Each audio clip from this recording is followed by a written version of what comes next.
it's your girl Pojo, and today we're trying out Gigantic. They're a vegan, plant-based candy bar. I'm obsessed. I accidentally ate the whole box before I even recorded this segment, but today we're eating salted peanut.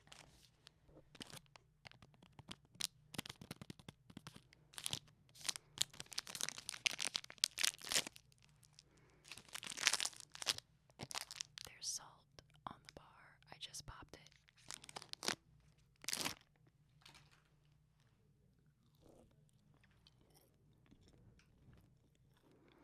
Oh my gosh. It's like an elevated Snickers bar. No games. There's layers of peanuts in it and caramel made by Dates. It's fantastic. Why don't you take a bite?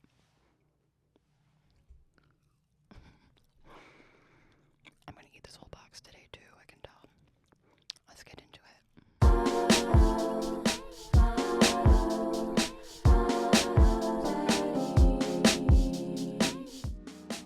Models that eat. It's your girl Pojo coming at you live. Thank you so much for joining me today.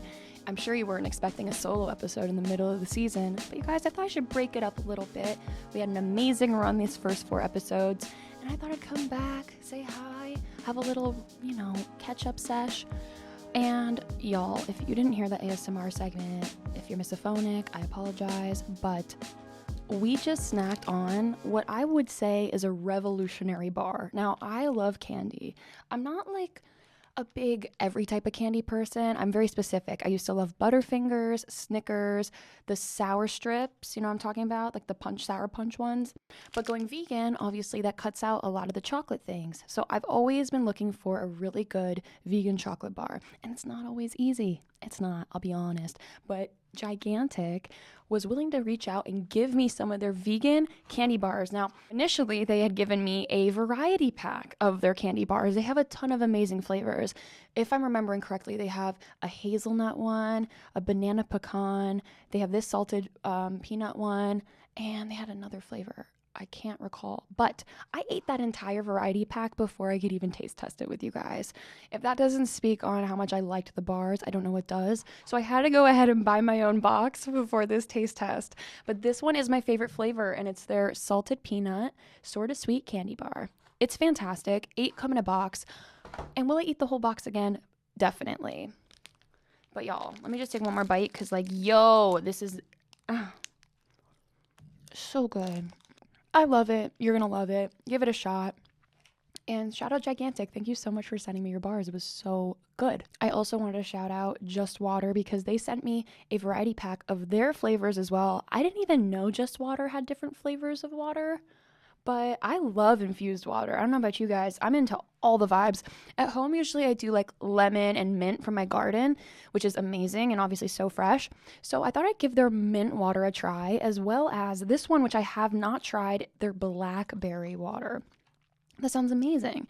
And if you're wondering what they're really infused with, it's organic blackberry essence and organic mint essence. So let's try the blackberry first, because I don't want my palate to be messed up by the mint. Give it a shot. Here we go. Sippy, sippy. Graveyard Girl reference. Does anyone watch Graveyard Girl? We love her. Oh, wow. Okay. You know when you smell fruit and you know what a fruit smells like?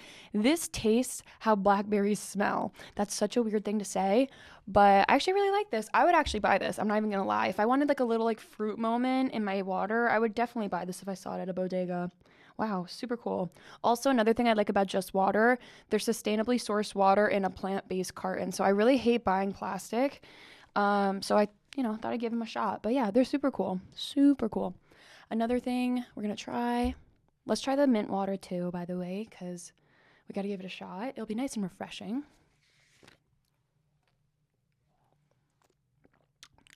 See, that is serving, I like the mint. I do. I almost have to like disown the idea of mint being toothpaste, and I could really get behind this. But it's refreshing. Like if you don't have gum and you want like a nice refreshing water, like this definitely is making my mouth feel like nice and clean. But I like that. I like that. It's not like you're drinking toothpaste. Like, I don't want to give you guys the wrong idea. It's really good. But the blackberry, I think, is my favorite. So just water. Thank you. All right, you guys. So what do we have in store for this solo episode? Well, I thought this would be a great opportunity for me to just speak one-on-one with you guys, a bit more about my experience in this industry, but also just dive into self-care and what confidence means to me. My journey to self-acceptance has been a long one. It has not been an easy one. And some would probably argue that modeling at a young age would have a huge effect on that. And I would agree, because it's weird. I look back and I see myself starting modeling at 13? And I wonder, 13 to 18 are pretty developmental years of your life where you are learning about yourself. You're learning who you are, you're learning what you care about, and you're learning how you perceive who you are. Those aren't really light concepts to grasp when you're that young. And so the influence from the modeling industry when I was that young definitely played a part in how I perceived myself and how I grew into myself, right? And I just wanted to talk about some of the pros and cons of modeling, some of the things I learned about myself that were really great, and some of the things that were definitely cons and made me nitpick myself in a way that I never did before.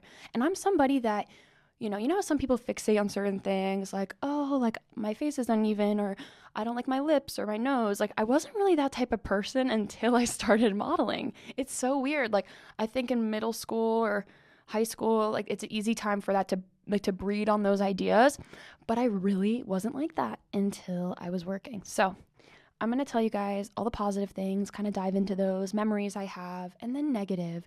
And I want to show you guys how parallel they really are and contradictory it really is as well. You face a lot of judgment when you're in modeling, whether it's positive or negative. You face judgment. You face judgment in the industry and outside, right? And I know in high school, I definitely was given this label in high school that I was like the model girl. And I honestly got to say I'm very grateful for that, because I think it's clear that that could have some positive perceptions of yourself, like people perceiving me as beautiful, whether or not they actually thought I was, but seeing me as this person in this arena that validates my beauty. And so I do see the privilege in that. I think I mentioned that in my first episode, but there is privilege in it and I recognize it. But there were some other things that came along with it too. So let's just dive in, you guys. We're going to start with the positives because I think it's going to be interesting when you hear the negatives. Okay. One of the things I was told in the modeling industry was that my height was beautiful. You know, I'm currently 6'1" and 3/4. That's pretty tall. I see that. When I started modeling, I think I was either 5'10" or 11. I believe I was 5'11". I thought I was 5'9", and I wasn't. I was not. My agents made that very clear. They're like, you are not 5'9", you are about 6 foot. So, but I was always told that was great, and people were really impressed with my height. People would say they wish they were as tall as me, and that meant a lot to me. But I have to say, I always saw people shorter than me, and obviously, listen, I don't have a lot of room for you to grow above me. Like, it's pretty common that everyone is shorter than me to some extent. Anyone shorter than me, I saw to be normal height, because my height was made to be this very separate thing from other people. Like, other people couldn't relate to my height, and I couldn't relate to other people's height. So I just looked at everyone else as normal height, if that makes sense. And normal wasn't bad in my eyes. I think some people see it as like cookie cutter or whatever, but I never felt that way about other people's height. But I knew people felt that my height was different, you know?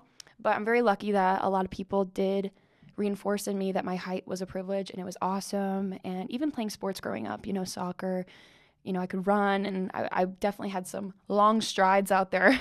It was definitely something I learned to love. So that was late in middle school when I started to understand my height. Previously, I didn't care about it at all. In fact, I hated it. You know, I thought it was too different, too tall. I wouldn't attract the people I wanted to attract. I just wouldn't be perceived as pretty or feminine. And the modeling industry told me, no, it's awesome. That's great. So keep it up. And so I did. I don't know how I wouldn't keep up my height. That doesn't make any sense at all. But I kept growing, that's for sure. I was like, damn, I started drinking coffee in middle school. You'd think that would stun it. It didn't, and I kept growing. Okay, water break. I think I'm choosing the mint one now because I felt bad that I said it wasn't my favorite. But it's really good. I'm not trying to say it's not good. So don't get it twisted, y'all. It's good water. It's just not the blackberry one. My smile was something else that was perceived as great. I'm so grateful. I'm a very smiley person. I love smiling. The only thing that in the industry I was probably taught around smiling is like smile lines, you know, especially when I went to LA and I started seeing agencies out there, I was like, what the hell is all the hype around smile lines? Like, people were like, don't smile too much. Like, you're not supposed to smile? I don't know. I found that very weird that was a fixation in the media. But nonetheless, my smile was definitely something that I got good positive reinforcement for. Another thing I was told, I have beautiful skin. That means a lot to me. I definitely have like an olivey-er skin tone. I never thought I was very olivey. I love it though. Like when I'm in the sun, my skin like kind of gets a glow to it that's really nice. So I learned to love my skin, even though I have a lot of scars. Like on my legs, I remember when I was young, one of my first agents made me stop being a goalie in soccer because I had so many scars. And the last positive that I specifically remember, this is all about my physical appearance though, right? Like this is all physical, is that I'm conventionally pretty. And this is something that's bittersweet because I understand how even that alone is alienating to people that aren't told on a constant basis or a daily basis that they're beautiful. I also feel this guilt, like this overwhelming guilt that label or that title has given me this validation. I don't know if this is going to make sense to people, and I don't want people to think I'm being insensitive when I say that, but like I do feel a lot of guilt about the idea of what's pretty. And I think it has to do with the fact that my career was based off me being conventionally pretty for so long. I don't know. I have a lot of guilt there. It's so weird to say that. Is that weird? I don't know. Do you guys think that's weird? I hope not. But that was something I was told too. So overall, my positives were my height is beautiful, my smile is beautiful, I have beautiful skin, and I'm conventionally pretty. Now the negatives, I think you guys are going to see some parallel here. We're quite honestly, believe it or not, the same exact things. You're like, what? What do you mean? You were just told you were good for all those things. Oh, but I was also told those were the problems. Listen up. In the negative field, I was told my height is inconvenient, my smile was slightly off, my nose is deviated, I needed to clear my skin, and I am pretty but perceived as too ambiguous. Now, this is so weird. Some people are going to hear this and be like, what? Okay, now you just sound like it's a pity party. Pojo, it's not a pity party. I totally agree. But I want to just show you guys how the duality here, like it doesn't matter if you're actually anything that they tell you you are. It will always be spun on its head to be the opposite by someone else. So let me go through the negatives really quick and the things I was told. So the first thing was my height, right? Something that I was told was so beautiful by some was something I was told was very inconvenient by others. So being so tall, being above 6 foot in the modeling industry, I think some models that are shorter than me would say, oh my gosh, I wish I was taller. Yeah, but it's still a spectrum, right? So like there's a sweet spot in modeling where people would consider it ideal. But if you're above or below that, you're also put in a position where it's not ideal, and then you're considered not a right fit. But I've even spoken to the people that are in the so-called sweet spot, right? And I'm not going to specify what the sweet spot is, because what I've realized is that there is no sweet spot. It doesn't actually matter where you are. People are going to complain about your height regardless. Me being so tall was considered something that would scare clients away in the eyes of agents, in the eyes of casting directors. Seriously, this is what I was told. So what I would do is on my comp cards, at my agency, I had comp cards that I would lie about my height. So I said I was 5'11" or 5'11 and a half, which is so sneaky, so close to 6 foot. But the moment I put 6 foot on my cards, people would get freaked out. And when I go to castings, people would be like, are you really 5'11"? And I'd have to be like, oh yeah, like obviously I'm not. If I'm in front of someone, that's so embarrassing. I have to lie about my height or act stupid, act like I don't even know what my height is. Like I know my height. So that was really embarrassing, like truly embarrassing, having to lie about that. But it was something I was told to do. And it was considered normal for me to lie about that, which is so bizarre. So that's the height thing. In terms of the smile, something I was told was so great, like we love that you're smiley, you have dimples, like we like your cheekbones, whatever. I was told that my smile was off. And I've even had people tell me that I should consider getting a gap. Like, a moment of silence real quick for the idea of me creating a gap in my teeth. Like first of all, how would I even do that? Would I do reverse Invisalign? Second of all, like I love gaps. Like they're beautiful. My friend Erin has the most beautiful gap in the world, like in her teeth. But I don't understand why you'd feel the need to tell me you should get a gap. because your smile isn't perfect enough. And this goes back to the idea of like what a perfect smile is, right? Like we are so conditioned to stare at these smiles that are veneers. No hate to anyone with veneers. I think it's totally great. Like you take control of what makes you feel beautiful and happy, but we think that that's natural. We've conditioned ourselves to see smiles that are veneers and think, oh, that's like the beauty standard. That's normal. I should look like that. When it's actually impossible unless you also got veneers. So it's not a realistic standard to hold yourself to, especially if you have no intention of getting veneers like myself. So I was so confused. Like people were telling me like, it's great you smile a lot, but also your smile's not good enough. Like maybe switch it up. I mean, this year, you guys, even just a couple weeks ago, I finished my 18 months with Invisalign, which was meant to help a side gap that I had, which actually came down to like deeper rooted issues. It was causing like bad grinding at night. I had to shift my teeth. I had rubber bands. Like I actually had a lot of reform to do in my smile to make sure I didn't crack a tooth because I have bad grinding issues. So that wasn't necessarily why I did it, but I do think deep down there was a part of me that held on to those narratives around my teeth and my smile being a little lopsided that made me want to get Invisalign. And I wasn't allowed to get braces when I was modeling. I remember my agents being very against it. Even Invisalign, though, they were very against Invisalign, which is interesting. I didn't really know why, but I couldn't get it while I was signed, so I ended up getting it now. And I got it when I was 20. Yeah, I got it when I was 20, so got it done.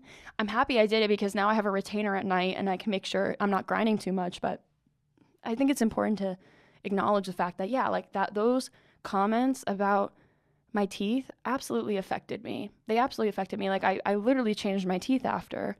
So whether or not it was because there were underlying reasons to do it for oral health, it doesn't really matter because there was a pressure there underneath. The next negative that I was kind of taught was that my nose is deviated.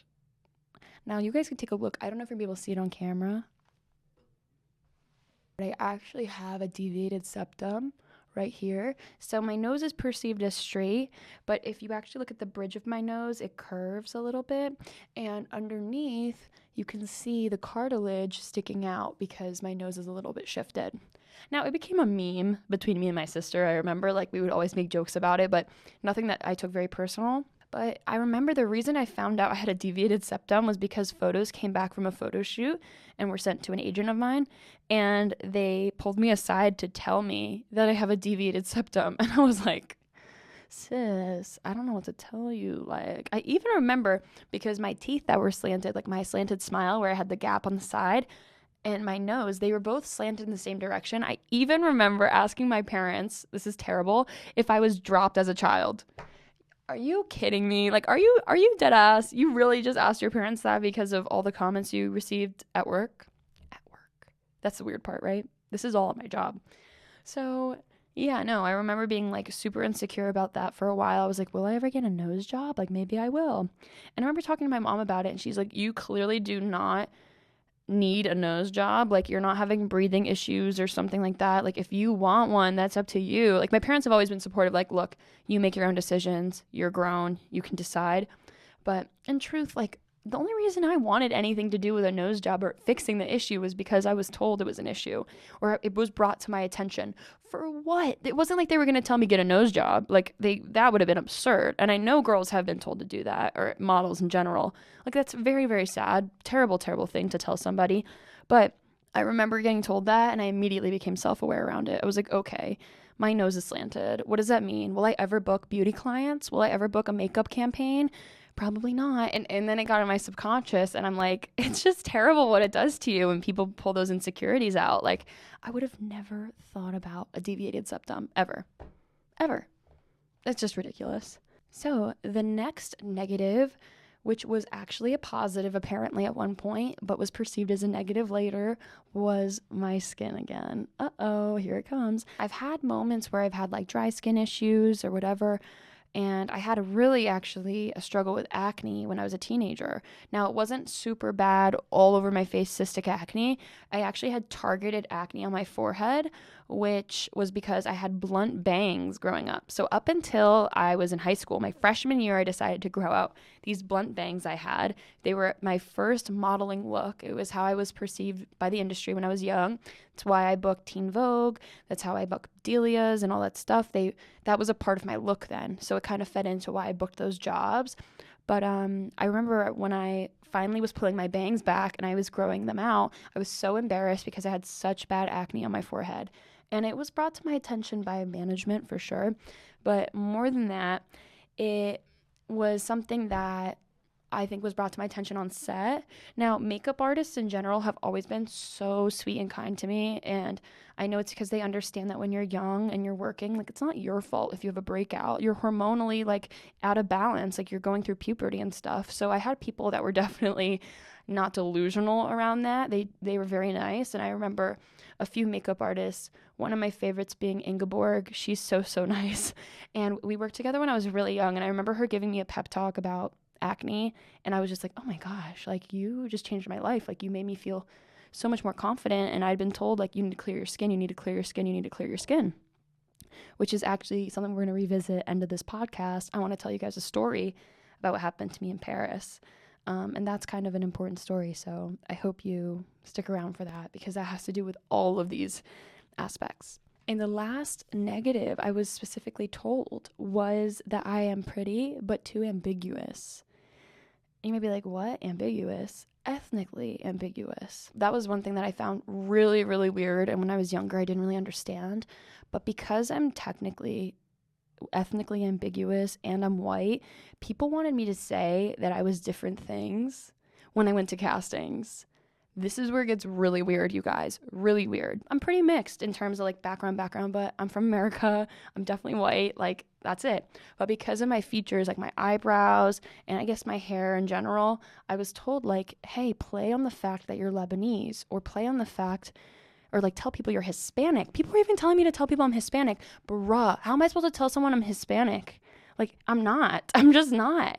And what if they ask where I'm from, and then it's like, oh, I have to come up with a country? Like, what? That's so crazy and so unethical. I look back and I was, 15 or 14. So it's like, I understand, like, I didn't know any better, but I think I've said it a couple of times. It's really terrible. I look back and it was all based off because people told me to say that. And then at one point I was told to say I was full Lebanese, which isn't the case. And I went to a casting. This is so embarrassing, you guys. So embarrassing. I went to a casting and it was with this male photographer, and I go in, he's looking at my book and he's like, oh, like, you're Lebanese? Like, I was like, yeah. And he's like, starts speaking to me in Arabic because he thought I was full Lebanese because I said I was. And then I had to clarify, like, I don't speak Arabic. And he's looking at me like, how do you not speak Arabic if you're full Lebanese? And I was like, this is so embarrassing. I'm never lying about my ethnicity or background or anything ever again. Oh, it was so bad. And so, like, I remember just feeling like after all of that, being like, I'm not lying anymore. Like, what do I have to lie about? It doesn't do anything for my career. Like, it's really sad because it kind of plays on the idea of what tokenism is in modeling. And to me, tokenism is using people from different backgrounds, whether it has to do with sexuality, ethnicity, race, whatever, gender identity. It's using people from different backgrounds and different identities for the betterment of a brand, or to utilize them in a way that's helping the brand monetize. So for instance, if a brand has never worked with like queer or people of the LGBTQ plus community, and they finally book someone for June, which is Pride Month, I would call that tokenism. And if they do a whole campaign around it, right, and they put rainbows on everything, like, that is tokenism in its finest form. So I just wanted to clarify, like, why I find that problematic and why, like, I feel like it's so unethical, and I'm so embarrassed about even lying about those things, even though I was influenced by adults and I was told by management. Like, that's the thing about modeling so young. You don't know what you're being told. If my parents were there, I'm sure my parents would have been like, hey, you probably shouldn't say that stuff because it might come back and bite you in the butt. But it was really, really terrible. And after that, I just started to feel like I was one of like a million girls that looked like me, because I was like, if I'm that regular looking, that you need me to lie about my background, what does that say about my image in modeling? Like, am I even that important? Does that make sense? Like, I just felt so out of place, out of touch. I didn't identify with who I am. It was just really, really uncomfortable. So obviously now, and in the past like 5, 6, 7 years even, it's so weird, I've been modeling longer than that, I really do not have any intention of lying about my background at all. So yeah, I just want people to know, like, that is not a good practice. If you are a model and anyone ever told you to do that, don't partake in that. And it's your image that you're putting on at risk if you do that. So super embarrassing check. Yeah, that was not good. I did not like that at all. How am I supposed to keep my mental clarity when someone's telling me you're tall and that's great, but also you're too tall? Maybe take it down a notch. Like, sorry, I can't take it down a notch. I'm 6'1". Or even your skin's great, but it's also bad. Or your smile's great, but maybe get a gap. Like, guys, this isn't sustainable. You can't tell people that. You can't split it like that. And that's the thing. You have to really pick and choose who you actually listen to. And the trouble is, if you have a management team or a team of people working for you, like a lot of models do that are signed, that are telling you mixed reviews, you're going to go crazy if you take all of those into account. You almost have to just decide, I know who I am. I know what I stand for. I know ethically what I stand for. I know ethnically who I am, right? And just be like, this is me. This is me. No one can tell me anything about my height. No one can tell me anything about the way I look. This is who I am. And I didn't have that when I was younger, and I didn't have that backbone. But I did go on one trip that involved an agency that definitely put things in perspective for me. And it's right before I started Model City as a YouTube channel and as an Instagram, brand. So let me tell you about that story. This is the story of Pojo going to Paris. Oh, and it's a treat. It's a delight. It is a delight. So let's go back to when I was a senior in high school. I graduated early in January of my graduating year to walk and graduate in June. So I graduate high school, and right before I did that, I had a meeting with my previous agency, which ended in me leaving. Now, I have no tea or shade towards these people. I had a really good run with them. I obviously have had some experiences along the way, but I was signed with them for 5 years. So I have to say they did a lot for me, and I don't have anything negative to say about them. But I do have quite a bit to say about this agency in Paris and what happened. So pretty much, previously, before I had left my agency in New York, we had agreed together that I would be going to Paris at the end of June to pursue agencies there. And what that really means is you would have agency meetings all in Paris, all the agencies there, and see who bites. And if you found a good fit, you would sign in Paris. And then that would give me the opportunity to work in Paris whenever I felt like I needed, or if that agency had opportunities for me. So that was the idea. Sounds pretty great, right? Well, earlier that year, I started to understand that I didn't think Paris was probably a good fit for me. And that had to do with my measurements. I'm not going to go into what my measurements are because I think that can be very triggering to people. But I was very self-aware. I was very small. I'm still small. I'm very tall. I think I've talked about it on a previous episode, but I'm under BMI technically because my height is so tall. And I'm healthy. But as we all know, BMI is one of those weird things where it's kind of accurate, but not really, right? In some cases, yes. In a lot of cases, no. Anyways, I'm self-aware about how small I am. But what freaked me out was that the standards in Paris were so strict that I was afraid to go there because I knew people were going to give me a hard time about my weight and my height. And so I had anxiety about going there. But once my contract was broken in June with my agency in New York, I was like, I could just go on this Paris trip and enjoy it because I'd already booked the trip and my mom and I were already set to go. We had our Airbnb set up. We were going to be there for a week. It was going to be great. And so once I graduated, I went to Paris. It was wonderful. In the first few days with my mom, we had such a nice time just going around, eating amazing food. There were some really good vegan restaurants I loved, just doing cool things in Paris. Like, I had a great time there.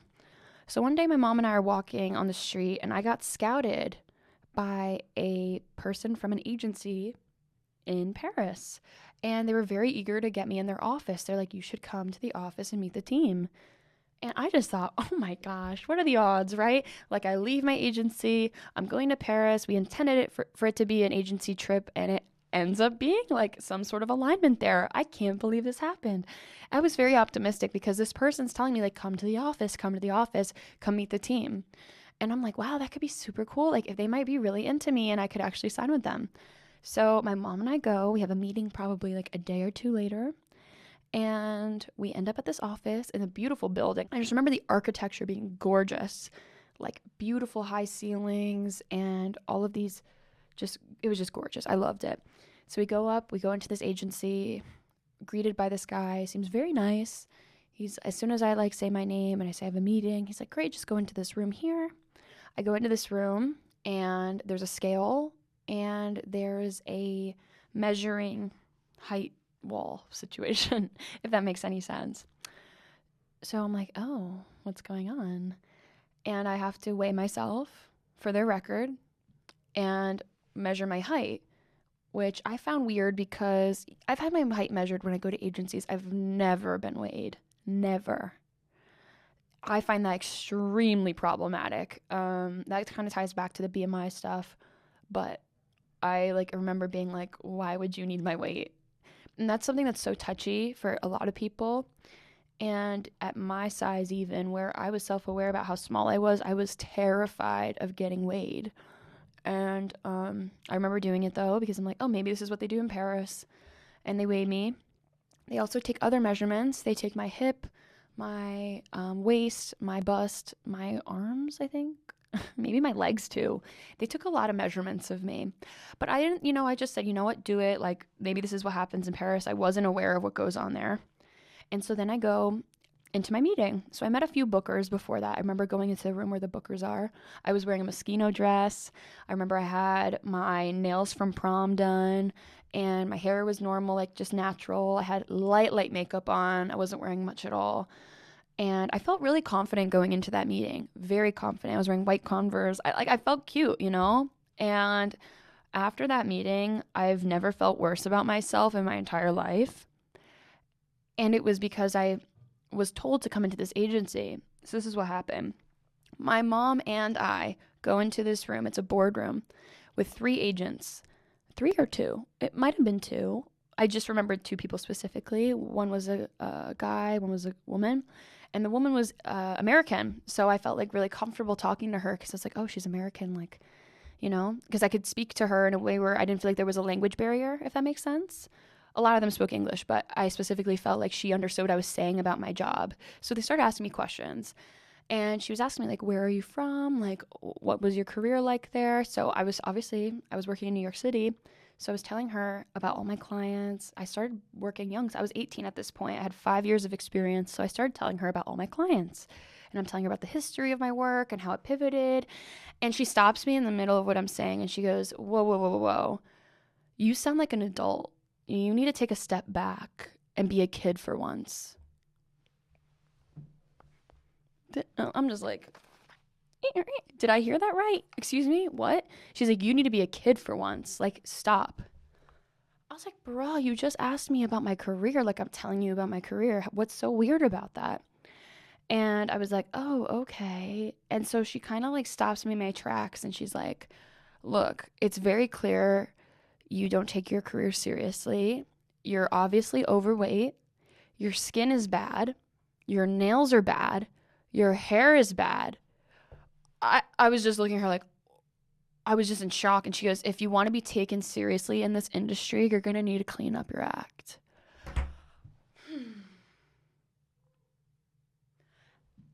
And my mom is sitting next to me the entire time this is happening. And I'm like, is this real life? I feel like I'm getting punked. I was told that they wanted to meet with me because I thought they wanted to sign me, not because I thought they were going to harass me in front of my mother. If in that case, I'm good. I'll pass. You know what I'm saying? I'm going to be fine. I'm going to eat my croissant and mind my business. I don't need you yelling at me about I'm overweight. I'm under BMI. How are you going to tell me I'm overweight? And my skin's bad? Are you kidding me? I come in here exactly as requested and you're going to tell me my skin's bad or my hair's bad and my nails? I paid $150 for my nails to look that good for my prom. I remember just being so humiliated. I think my face must have been beet red. Seriously. I was so embarrassed. And so then the meeting kind of ends and they're like, maybe we can talk later. We'll keep in touch. They send me out and I go to the front desk and I'm holding back tears, really about to cry. And this guy looks at me and he goes, so we'll send you to our agency in New York? You just told me that I was not up to par, that I was out of shape and honestly gross. And like, first of all, as if me being overweight would be a reason for you to harass me. Like, sorry, that doesn't qualify you to, like, tell me what I should do with my body. That doesn't mean anything. It's actually a personal thing. For people to say that and then be like, so it looks like you're going to be a great fit. All I got from that meeting was, and in my head I was freaking out. I was like, oh my God, they think that I'm so vulnerable and stupid. They think I'm stupid is one. And this is the problem. They think that vulnerable models that are young and naive are dumb. And they think they could play this game with people. And this is what upsets me. They think they can mold me into the small, desperate model that they want me to be. So then I will do what they say so I can book jobs.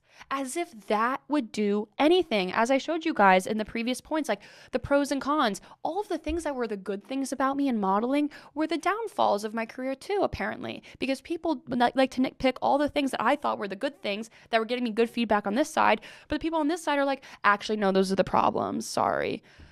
I was baffled by how, like, the audacity to talk to someone you didn't even know like that in front of their mother. Like, I couldn't believe it.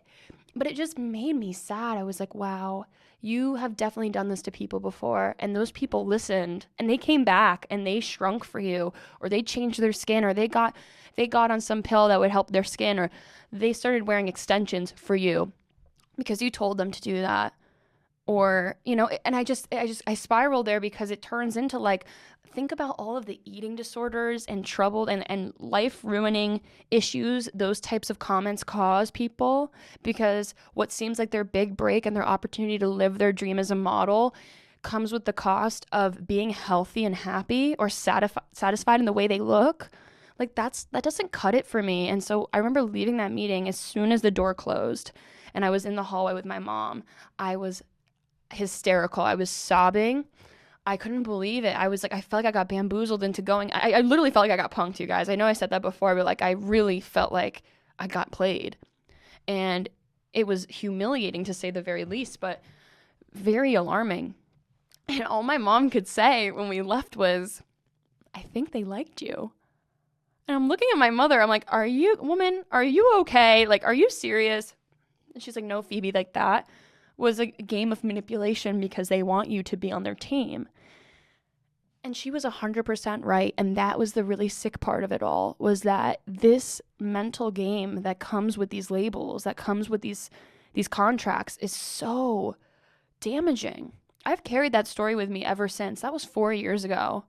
And I don't necessarily agree with any of the things they said, but it definitely affected me. It was definitely borderline traumatic for me. Like, I couldn't believe that happened.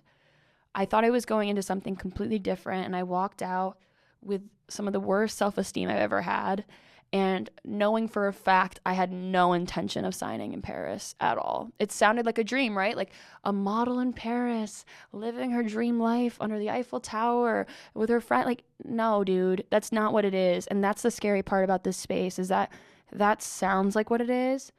But there's so much that goes on behind closed doors that causes that experience that could be so fun and romantic to be completely ruined. And ever since, I've had a weird taste in my mouth for that city. It's terrible because it's such a beautiful city, but it was really, really bizarre.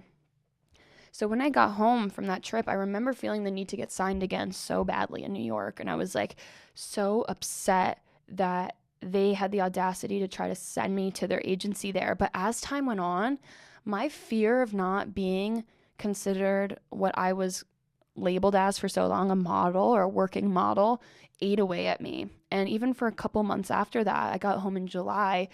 Even for the remainder of July, August, I remember being like, I need to sign. I need to sign with someone in New York.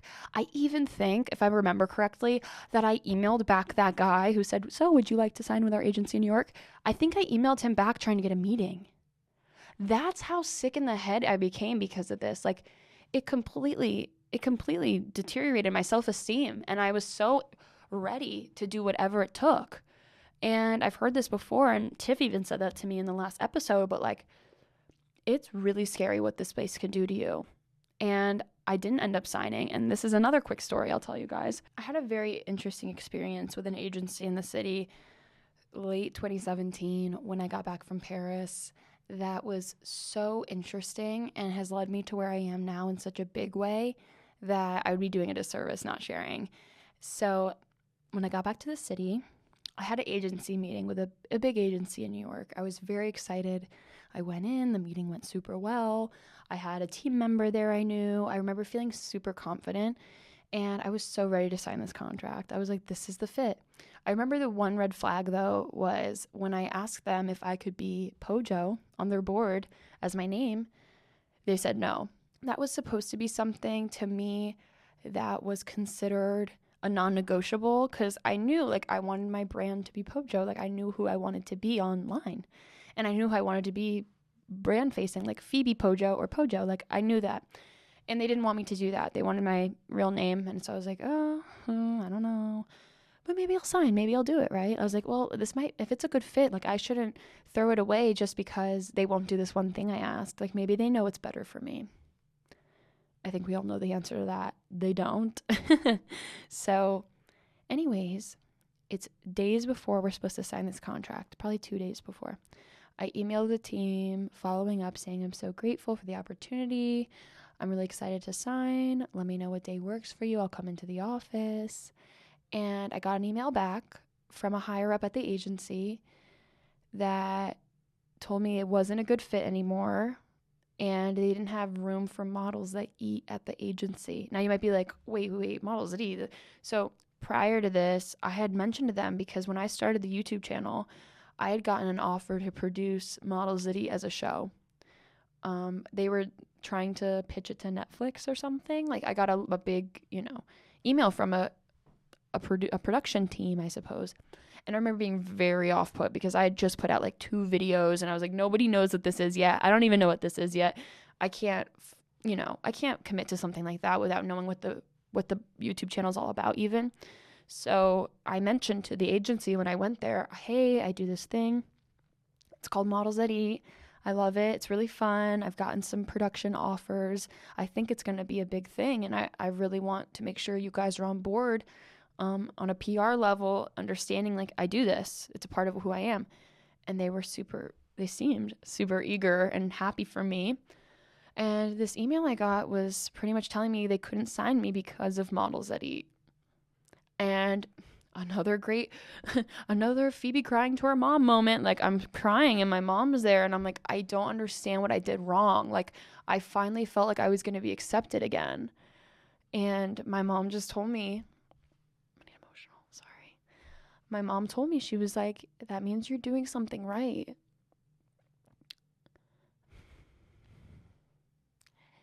And to hear her say that and to be validated, like, no, that means you're doing something right, was the first time I felt that way about what I was doing. Models That Eat felt so anti-industry in my head because people made me feel so alienated with it. Like, I was just trying to eat with models. I didn't know why there was so much resistance.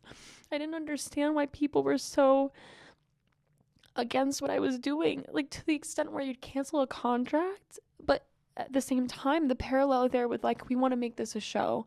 It was so much to handle and to understand. I was 18. Like, I didn't know why I was doing it. I felt the need to do it.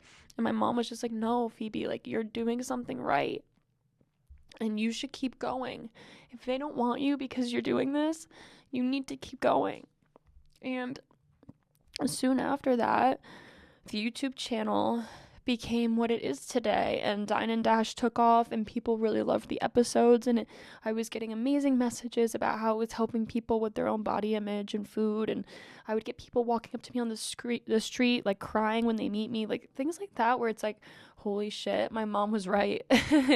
And those people that didn't want anything to do with me, they don't need to have anything to do with me. They weren't aligned with what I was doing, and that's okay. And I understand that means they were a part of the problem. They were definitely intimidated by my work. They didn't understand why I was eating with models. They didn't understand what that meant, and they saw it as a threat. And I understand why, because in some ways it is. In some ways it is. I'm threatening a facet of this industry that doesn't benefit off of models being liberated. It's a facet that benefits off of models being alienated and following the rules in quotation marks, right? And I don't want to be a part of that narrative in this industry. I have no intention of being. I want to be a part of the future of this, which is people being body positive, understanding how important the liberation around food is, people understanding that we are humans at the end of the day. We cannot be living under these conditions. It's not sustainable. It's not ethical. It's not right. And so it took me realizing that and understanding that I need to be fully alone to know who I am. I need to be fully alone to say what I like about me and recognize myself as who I am. I don't need anyone telling me anything about my height, anything about how I look, anything about my weight, to me, to my mom, to anyone, because that's not the point. When you're developing self-awareness and you're growing into yourself, you need you. You don't need anyone else. And so that's what I learned from that whole experience. And that's what I learned from all of these pros and cons in this space. And everything I learned growing up is you are not less than. You are not invalid. You are not a model because people don't perceive you as that. You can be whatever you want. And that's why when people ask me, how do I become a model? I feel so conflicted because all I want to tell people is don't pursue it. Don't. I don't want to tell people they should be a model because I've had so much pain in this space. Like, how am I supposed to tell people they should do this? You know, like I get teenagers DMing me, kids, how do I be a model? Like, guys, don't. Just be yourself and let things fall into place. And if you're meant to be, you will. But take photos with your friends. Like, find a friend that wants to be a photographer when they grow up and take pictures and feel good about yourself and create your own internet image for you and not based off what other people think of you and not based off what it should be. Just develop that self-awareness before you even try to pursue an industry like this. And if the right management comes along and they love you and they find you and want to support you, so be it, and chase your dream, but don't force yourself into a space that is not even going to be accepting of the people that were dragged into it to begin with, like me. And I'd say that understanding that it is not all evil, but I know a lot of industry leaders and people watching this that work in the space will definitely identify with what I'm saying and understand that they're not the problem if they're self-aware and they feel the pain that people feel in this space. Like, you are a part of the change in this industry. I don't want to demonize everyone a part of it. I just want to be clear that it's going to be very hard for me to tell people that they should pursue modeling when I understand how much damage it can do to their own personal body image and perception of themselves. It's just very irresponsible for me to say, yes, do it. Okay. So, I never thought I would cry on this episode, but with all that being said, I hope that you've learned a little bit of something about my journey, and hopefully that helps you on yours, whether that's in the realm of body image, your perception of yourself, building confidence. Please take my advice and understand that that is going to come from within and personal growth with your experiences in the world, and it's not going to come from an industry like the modeling industry. It's going to come from you. You know, you're capable of getting there on your own, and I didn't think that I was, maybe. And so learning that the hard way and having to go through all these life-changing experiences at such a young age definitely built character, for one, and probably a good sense of humor. But two, it just helped me understand that I want to be the voice of reason here and help people understand what the industry is really about and the issues that are actually going on, because it's so much bigger than one model or one person or one agent or one casting director. It's deeper than that, and I would feel very out of place or out of pocket telling you guys to chase this dream in a way that's like, I need to get signed or I need to do this. The moment you feel like you need to do anything to get to a place, that's not how this career will unfold for you. It will become way more detrimental to your health, whether that's mental, physical, emotional, and it would be misleading for me to tell you to do it a certain way or chase the agencies like I did. And so that is why I'm a free agent. Woo! And I love being a freelance model. It's so nice. I get to learn about negotiating my own rates. I get to decide the teams I work with. I get to say no to whatever I want. And I'm not under contract. And I can chase my own money too, which is very useful. Maybe someday we'll have someone in that could talk to us a little bit about that.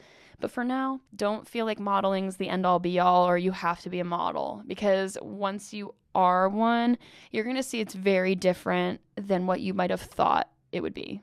It's not all glitz and glamour. I think you guys are slowly learning that with this podcast, but I hope to just be a voice of reason, like I said before, And I just want to thank you so much for watching. This was such a fun episode. I had such a great time feasting on these beautiful, gigantic bars. Also, thank you, Just Water, for sending these over. These flavors are bomb. And yeah, you guys, it's been a really great episode. If you want some more content in between these episode drops, please make sure you're following us on Instagram and TikTok. The TikTok is going to get more fun, by the way. I'm getting into it now. Like, I was kind of resistant around TikTok. I was like, do I need this? Maybe not. But for the sake of the podcast, why not? It's super fun, and it's a great way to connect with you guys. So if you want to follow us on Instagram or TikTok, our handle is just models.that.eat.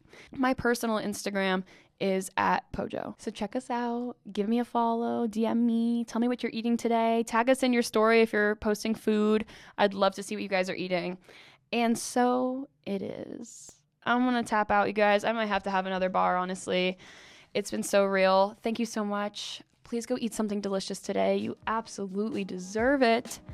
And I will see you guys next week. Bye.